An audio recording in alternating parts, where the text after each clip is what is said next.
नमस्कार दोस्तों, रेनू एकेडमी में आपका स्वागत है। आप सब कैसे हैं? आई होप आप सब अच्छे होंगे और मन लगा के पढ़ाई भी कर रहे होंगे। आज हम रेखा चित्र पढ़ेंगे।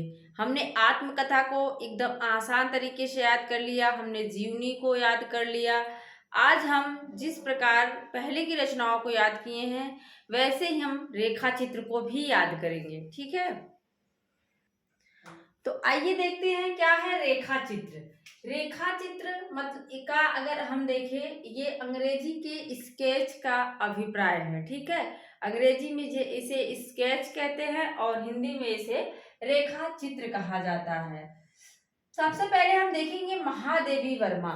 सबसे पहले रेखा चित्र अगर देखें तो महादेवी वर्मा इनका रेखा चित्र है अतीत के चलचित्र 1941 ईस्वी, स्मृति की रेखाएं, मेरा परिवार 72।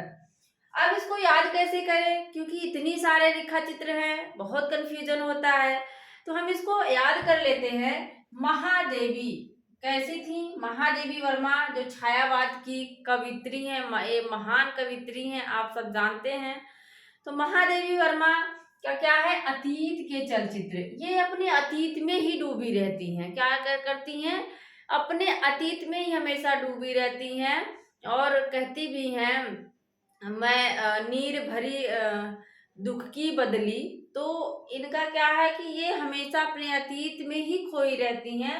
अतीत के चलचित्र और अतीत में क्या याद आता है? स्मृतियां, जो पहले की स्मृतियां रहती हैं, यादें रहती हैं, वो क्या है, याद आती हैं। अतीत में ही डूबी रहती हैं और अपनी स्मृतियों को याद करती हैं, स्मृति की रेखाएं।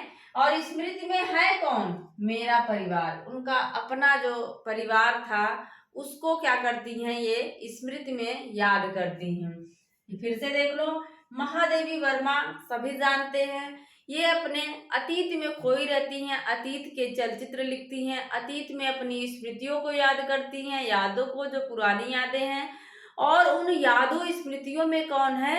मेरा परिवार, उनका अपना परिवार है। ठीक है, आप लोग मेरा परिवार पढ़ना चाहिए। इसमें क्या है, इन्होंने जो पशु पक्षियों को जिस पालन किया था, पशु पक्षियों का ये देखभाल करती थी, उसके बारे में बहुत अच्छे से वर्णित करती हैं। तो श्री राम शर्मा दूसरे कौन है? श्री राम शर्मा है। इनका रेखा चित्र है बोलती प्रतिमा। देखो, जब राम का स्वरूप आप देखते हैं, मंदिर में जाएंगे या आप अयोध्या में जो श्री राम की मूर्ति है वो देखो, तो क्या लगता है? बोलती प्रतिमा। ऐसा लगता है कि प्रतिमा अभी बोल देगी ना। राम का अगर आप स्वरूप याद कर रहे होंगे इस समय, तो उनकी जो मूर्ति है देख के ऐसा लगता है कि अभी बोल देगी, मतलब बोलती प्रतिमा। श्री राम शर्मा, श्री राम की मूर्ति देखने के बाद कैसा आभास हो रहा है कि प्रतिमा अभी बोल देगी, तो बोलती प्रतिमा। ठीक है। प्रकाश चंद्र गुप्त, क्या प्रकाश चंद्र गुप्त का है मिट्टी के पुतले, पुरानी स्मृतियां, नए स्केच। मिट्टी के पुतले, इसको हमने याद कर किया था कि इनकी एक और भी है रेखा चित्र नाम से ही। क्या है, इसको भी याद कर लीजिए, क्या पता एग्जाम में पूछ ले, कब क्या पूछ लेगा, कुछ कहा नहीं जा सकता। तो प्रकाश चंद्र गुप्त का रेखा चित्र नाम से भी है और मिट्टी के पुतले पूछा जाता है। याद इसको कर लो। देखो, जब हम बचपन में मिट्टी के पुतले बनाते हैं तो उसको प्रकाश में सुखाते हैं कि नहीं? धूप में सुखाने के लिए रखते हैं ना। तो वहीं से हमने रिलेट किया कि मिट्टी के पुतले को बनाकर हम लोग कहाँ सुखाते हैं? प्रकाश में सुखाते हैं। और ये मिट्टी के पुतले कैसे हैं? पुरानी स्मृतियां, नए स्केच। ये क्या है? हमारे लिए पुरानी स्मृतियां, हमारे पुराने जो हमारा जो बचपन है उसकी स्मृतियां हैं और नए स्केच है। ठीक है। राम वृक्ष बेनीपुरी, इनका बहुत इंपॉर्टेंट है। पहला रेखा चित्र है लाल तारा, माटी की मूर्तें, गेहूं और गुलाब, मील के पत्थर, सारे इंपॉर्टेंट है। तो आप लोग याद कर लो, राम वृक्ष बेनीपुरी। इसके बाद लाल तारा, उसमें लाल लाल फल लगे हुए हैं, लाल लाल फल लगे हुए हैं। माटी की मूर्तें याद कर लो अलग से इसको। और गेहूं और गुलाब कहाँ लगता है? वृक्ष में ही तो लगता है ना। गेहूं और गुलाब कहाँ लगता है? वृक्ष में लगता है, मतलब पेड़ में, पौधे में लगता है।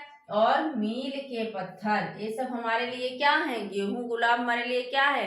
मील का पत्थर है, हमारे लिए क्या है? मील का पत्थर है।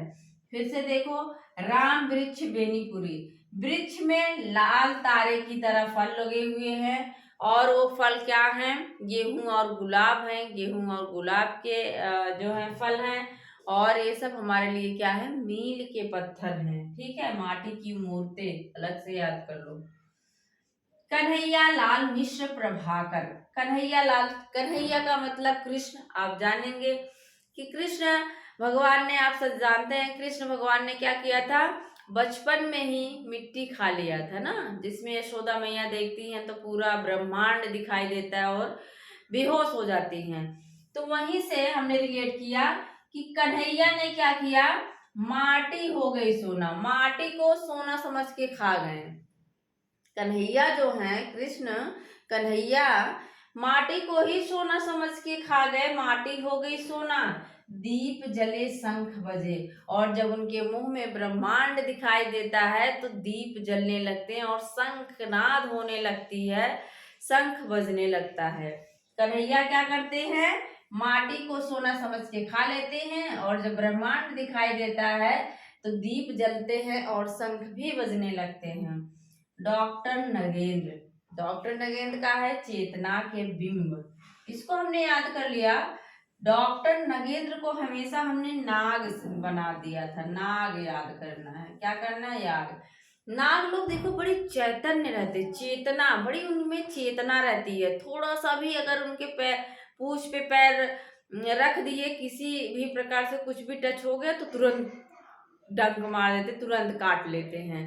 तो वही सबने रिलेट कर लिया कि चेतना के बिंब, उनमें चेतना के बिंब बड़े रहते हैं। किसमें? नागों में। नाग में चेतना बड़ी रहती है, वो एकदम से जैसे थोड़ा सा भी टच हुआ, थोड़ा सा भी कहीं छू दिए तो तुरंत वो क्या करते हैं? अपने फन से डस लेते हैं। तो नगेंद्र मतलब नाग क्या करते हैं? चेतना होती है तो चेतना के बिंब। सेठ गोविंद दास का है चेहरे जाने पहचाने छाछठ में, जिसका समय इंपॉर्टेंट है, हमने समय भी लिख दिया है तो देखते रहिएगा। सेठ गोविंद दास, सेठ गोविंद दास है। सेठ लोग देखो ना, जब सेठ मतलब जो दुकानदार होते हैं, जब सेठ जब आप दुकान पे जाएंगे, अगर कोई उधार किए हैं ना तो उनको आपका चेहरा याद रहेगा। यही सबने याद इसको रिलेट किया है कि जो सेठ है, सेठ गोविंद दास जो सेठ हैं, वो क्या करते हैं? चेहरे जाने पहचाने, वो सभी के चेहरे जान पहचान लेते हैं। जो भी उनसे उधार कुछ लेके जाता है उसके चेहरे को जान पहचान लेते हैं। देवेंद्र सत्यार्थी, ये क्या है? रेखाएं बोल उठी, बहुत इंपॉर्टेंट है 49 में, इसको आप लोग याद कर लीजिए, ये इंपॉर्टेंट है, हमेशा पूछता है। देवेंद्र सत्यार्थी, इसको हमने कर लिया। देवेंद्र सत्यार्थी, जो सत्य है ना वो रेखाएं बोल उठती हैं। क्या होता है? रेखाएं बोल उठी। जो सत्यार्थी मतलब जो सत्य है, सत्य है, वो क्या होता है? उसका वो रेखाएं ही जो है बोल उठती हैं, वो छुपता नहीं। सत्य कभी छुपता नहीं, सत्य परेशान हो जाता है लेकिन पराजित नहीं होता है। तो वही है कि सत्यार्थी मतलब जो सत्य है उसकी रेखाएं बोल उठती हैं, वो छुपती नहीं है। कृष्णा शोभती का है हम हसमत, क्या है?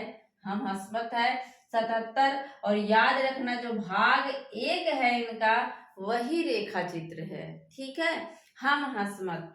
हमने कृष्णा सोबती को याद कर लिया कि ये क्या करती हैं? बड़ा सोती रहती हैं। सोबती मतलब सोती रहती हैं, ये हटा दिया यहाँ से। जब ये सोती हैं तो इनके ऊपर सब लोग हंसते हैं। अभी देखो कोई सो के उठे दोपहर को, सब लोग कैसे व्यंग कसते हैं। तो वही हमने रिलेट किया कि कृष्णा सोबती बहुत लेट तक सो के उठती हैं, और जब सो के उठती हैं तो सब लोग हंसते हैं तो कहती हैं हम हंस मत, हमारे ऊपर हंसो मत। मैं दिन भर काम करी हूँ, रात भर जगी हूँ, पढ़ाई कर रही थी तो इसलिए लेट उठ रही हूँ, मेरे ऊपर हंसने की जरूरत नहीं है, हम हंस मत। कृष्णा सोबती लेट सो के उठती हैं, सारे लोग हंसते हैं तो कहती हैं कि हमारे ऊपर हम हंस मत, हमारे ऊपर हंसो मत।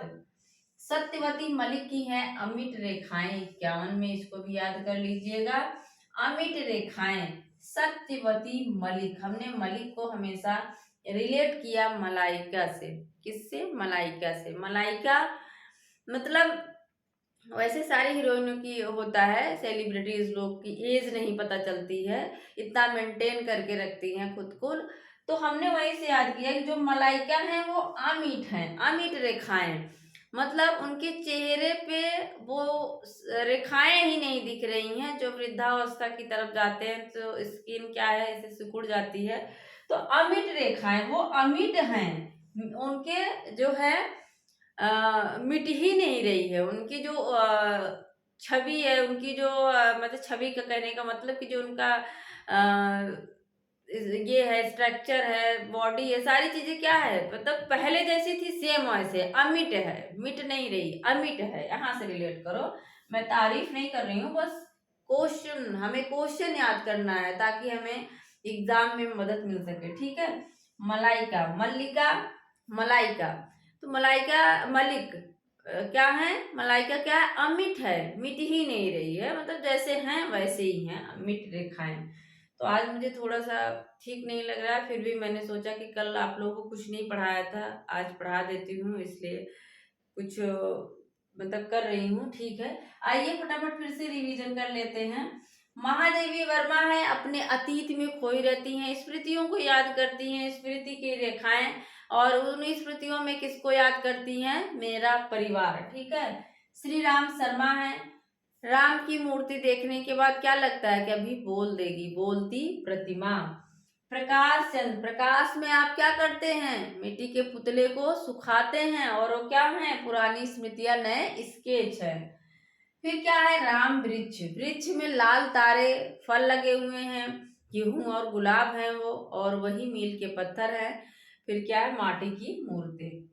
कन्हैया क्या करते हैं, मिट्टी को ही क्या करते हैं, माटी को ही, माटी हो गई सोना, वो माटी को सोना समझ के खा जाते हैं। और जब उनके अंदर ब्रह्मांड दिखता है तो शंख बजे दीप जले, दीप जले शंख बज जाते हैं। नाग लोग क्या करते हैं, बड़े चैतन्य होते, चेतना के भी में चेतना रहती है उसमें। सेठ लोग अपने जो उद्धारकर्ता होते हैं उनके चेहरे जाने पहचाने, उन चेहरे को पहचान लेते हैं। सत्य की रेखाएं बोल उठती हैं, रेखाएं बोल उठी। कृष्णा सोबती बहुत सोती हैं, सब लोग हंसते हैं, कहती हम हंस मत, हमारे ऊपर हंसो मत। सत्यवती मलिक, जो मलाइका है वो अमिट रेखाएं हैं, मिठी नहीं रही हैं। ठीक है। तो मुझे लगता है आप लोगों को याद हो गया होगा जितना भी हमने बताया, और ऐसे वीडियो आपको देते रहेंगे। मिलते हैं अगले वीडियो में। Thank you.